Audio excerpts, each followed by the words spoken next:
How to fix stop 0x0000001A blue screen error code on Windows. 1. Check your RAM. 2. Repair system files. Common commands include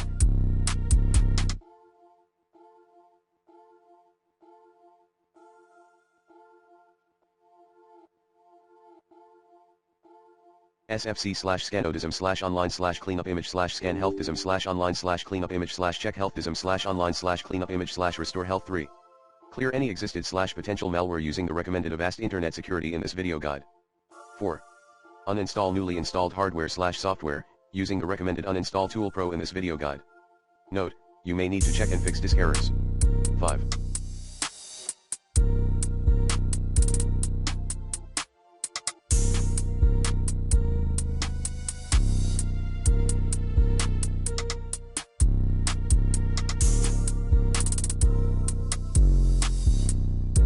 Ensure your computer, Windows, has enough storage space.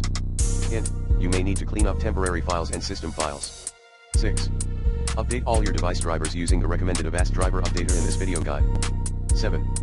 Check and repair potential hard disk errors. 8. Restore from a restore point, if you have. 9.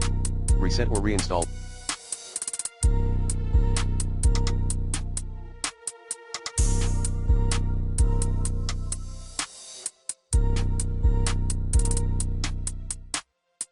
Windows, if you can.